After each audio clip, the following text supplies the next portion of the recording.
Alô, comunidade das redes sociais!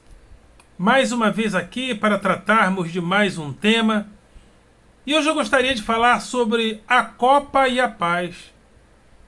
A Copa do Mundo, assim como as Olimpíadas, nos remetem à paz por uma razão ou por razões bem específicas. Porque nas disputas dos jogos, nós percebemos que ali há adversários, mas não necessariamente que essas adversidades produzam ou devam produzir inimizades. Então, é o conflito que não necessariamente está relacionado ao confronto. Esse é o espírito da Copa do Mundo. Esse também é o espírito das Olimpíadas, que permeiam praticamente todos os esportes. Ou seja, mesmo no boxe, a gente percebe que quando há lealdade, depois dos boxeadores se degladiarem fisicamente, após às vezes de um derrubar o outro várias vezes ou até nocautear, depois da batalha do ringue, ambos se abraçam. Isso é muito significativo e isso é muito simbólico, principalmente no momento que nós estamos vivendo no Brasil. Há pouco tempo tivemos um militar que estava em uma manifestação contrária à eleição de Lula, incentivando pessoas a praticarem violências letais contra pessoas de esquerda, contra petistas, psolistas, etc. e etc. Então, isso está acontecendo. Por quê? Porque nós não estamos relacionando a política em muitos lugares. Em muitos lugares a política não está sendo relacionada a um conflito sem confrontos. Não pensem que isso não é perigoso. É perigoso. Então nós precisamos usar também agora o exemplo desportivo para trazer um pouco da desportividade para o ambiente político e social que nós estamos vivendo. Aquele evento do menino que entrou nas escolas lá em Recife e atirou em pessoas, professores, alunos, aquilo também não pode ser desconsiderado como um produto desse momento que nós estamos vivendo. Porque no Brasil, essas coisas sempre foram muito raras. E é análogo que isso tenha acontecido exatamente agora, uma vez que, pelas informações que temos, o pai desse garoto é um policial militar e, pelas informações que eu tenho, seu pai o levava a passeatas bolsonaristas, inclusive a passeatas bolsonaristas revoltosas contra as esquerdas. Nós somos de um tempo, e eu sou desse tempo, você também. Até há pouco tempo atrás, a violência das torcidas, às vezes, geravam vítimas letais. Das torcidas. Mas tínhamos, em média, um ambiente pacífico na política, ou seja, haviam conflitos, mas não necessariamente haviam confrontos. E esses confrontos têm nome. Também se chama Jair Messias Bolsonaro, que vem pregando violência política desde a década de 90, onde ele pedia fuzilamento de pelo menos 30 mil, onde ele defendia tortura, onde ele defendia pau de arara e onde ele defendia que o Brasil só iria melhorar se nós tivéssemos uma guerra civil. Então, o seu silêncio é um silêncio também estratégico nesse momento. Porque se nós observarmos a história da esquerda, do próprio Lula, toda vez que o povo estava nas ruas pedindo greve, Lula estava presente. Lula não se ausentava. E que ausência é essa? Muito estranha. Então nós precisamos estar atentos, porque há pouco tempo atrás, nós, torcidas organizadas, brigavam e até se matavam por causa de futebol. Mas na política isso não acontecia. Então, naquela época, poderíamos pegar o exemplo da política e levar para o futebol. Agora nós temos que pegar o exemplo do futebol, sobretudo na Copa do Mundo, e levá-lo para a política.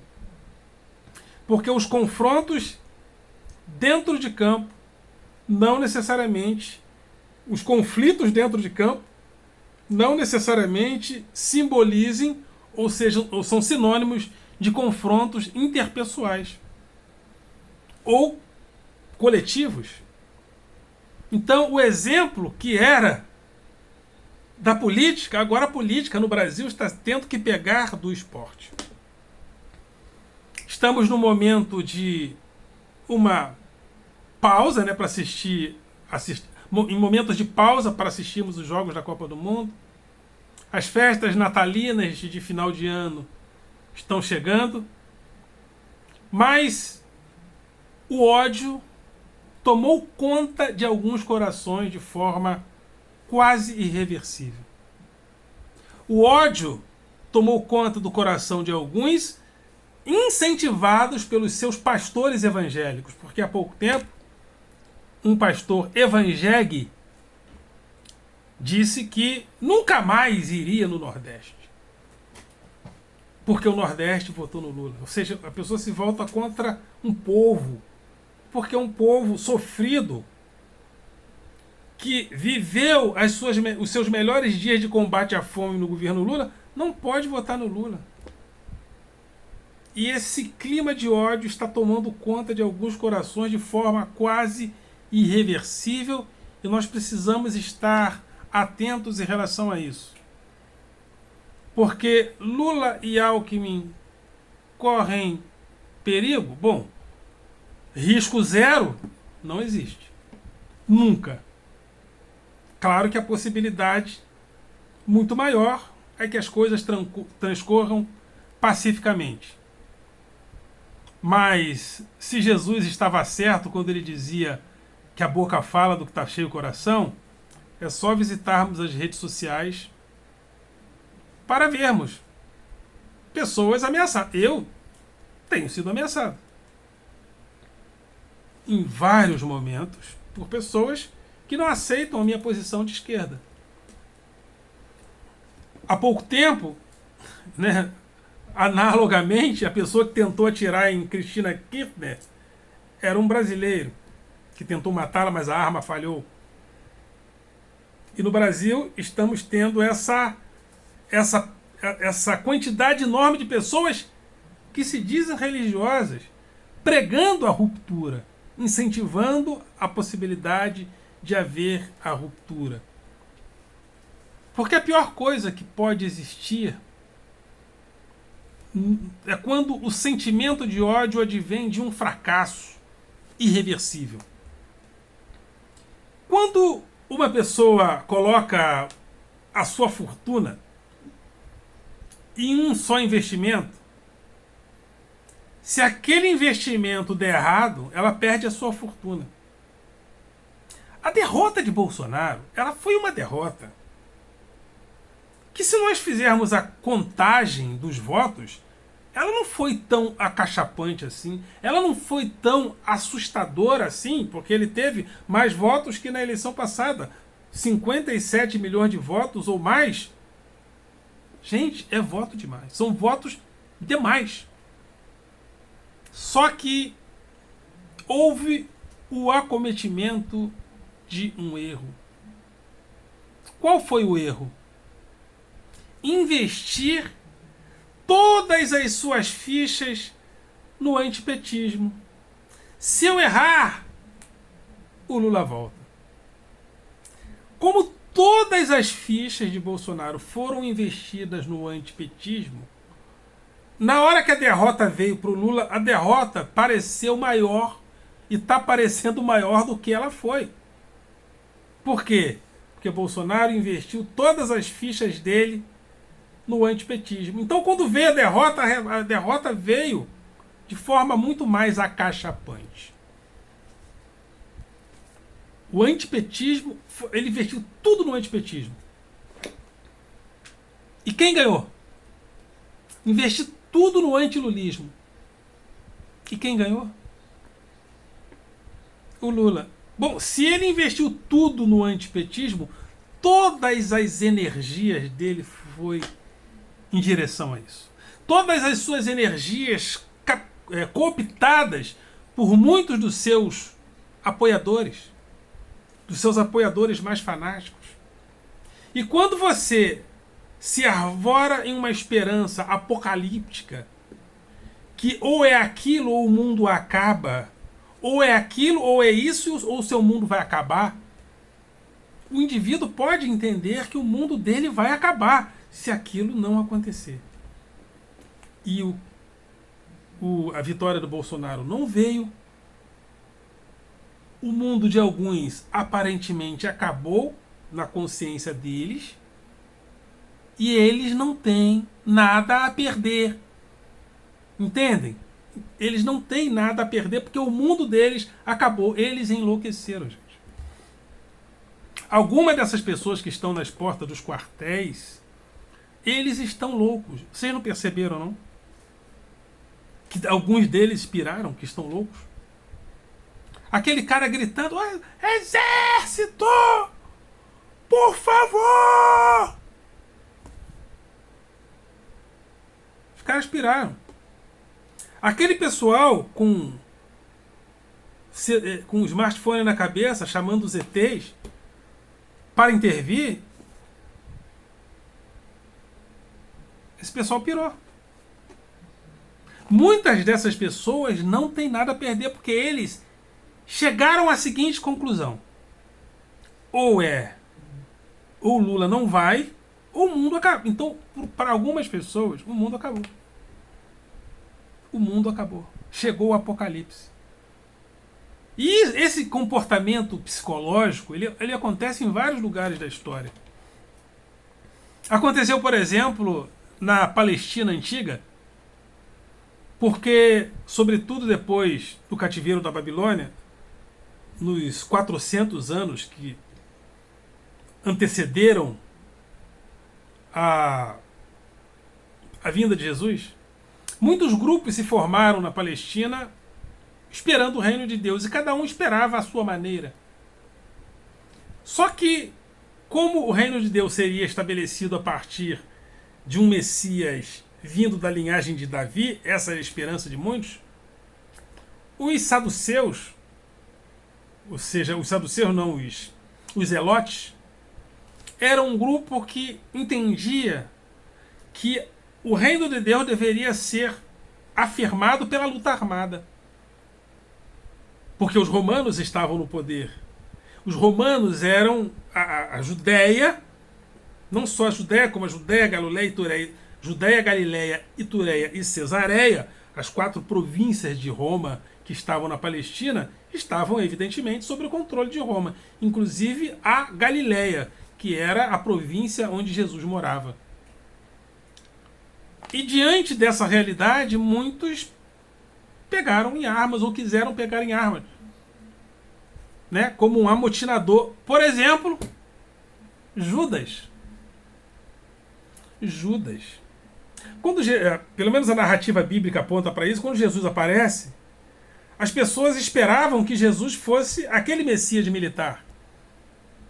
De repente, Jesus propõe a paz e não a guerra. E o Judas Iscariotes, segundo está escrito, era um amotinador. Amotinador contra quem? Contra Roma. Pelo menos essa é a leitura da maioria dos especialistas.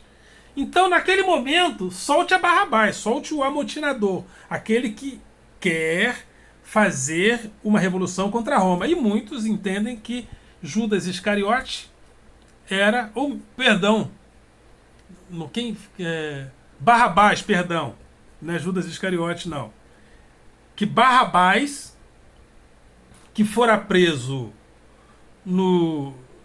que estava preso, muitos queriam que Barrabás fosse solto, porque Barrabás era um amotinador. E muitos entendem que Barrabás era um zelote.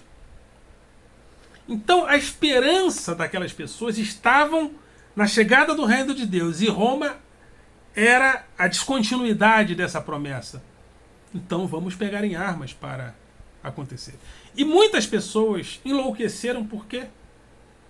Porque relacionaram o governo de Bolsonaro diretamente às profecias da Bíblia.